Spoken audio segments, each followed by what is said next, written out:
Hello बच्चों, आज मैं तुम्हें एक डरावनी और मज़ेदार कहानी सुनाने वाली हूँ। एक छोटे से गांव में परी नाम की एक लड़की रहती थी। परी बहुत शरारती थी और हमेशा नए एडवेंचर ढूंढती रहती थी।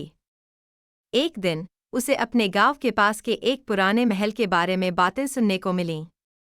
लोग कहते थे कि वो महल श्रापित है और रात के समय वहां अजीब रोशनी और आवाज़ें सुनाई देती हैं। परी ने सोचा, क्या सच में वहां कुछ है? चलकर देखती हूँ। एक शाम परी चुपके से महल के अंदर घुस गई। महल के अंदर सब कुछ पुराना और धुंधला था।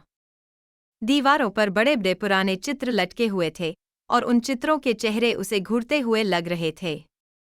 परी ने सोचा, बस कुछ देर देखकर वापस चली जाऊंगी। लेकिन तभी एक दरवाज़ा अपने आप खुल गया। उस दरवाजे के पीछे एक अंधेरा गलियारा था जो अनंत सा लग रहा था। परी का दिल जोर जोर से धड़क रहा था, लेकिन उसकी जिज्ञासा उसे आगे खींच रही थी। वो धीरे धीरे अंदर बढ़ने लगी। तभी एक तेज ठंडी हवा का झोंका आया और एक हल्की सी हंसी सुनाई दी। हा हा हा, तुम यहाँ क्या कर रही हो?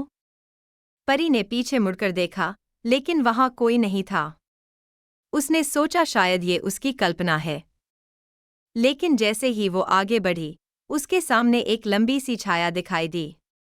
वो छाया धीरे धीरे एक औरत के रूप में बदलने लगी। उस औरत के लंबे सफ़ेद बाल, लाल आंखें और एक अजीब सा श्रापित चेहरा था। आप कौन हो? परी ने झिझकते हुए पूछा।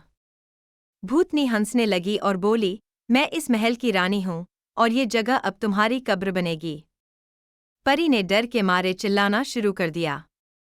उसकी आवाज़ महल के अंधेरे में गूंज गई। तभी परी का भाई अर्जुन, जो उसके पीछे पीछे चला आया था, उसे ढूंढते हुए महल के अंदर आ गया। अर्जुन के हाथ में एक टॉर्च थी। अर्जुन ने जैसे ही टॉर्च की रोशनी भूतनी के चेहरे पर डाली, भूतनी चिल्लाने लगी, नहीं, ये रोशनी मुझे जलाती है। धीरे धीरे भूतनी हवा में घुल गई और वहां से गायब हो गई।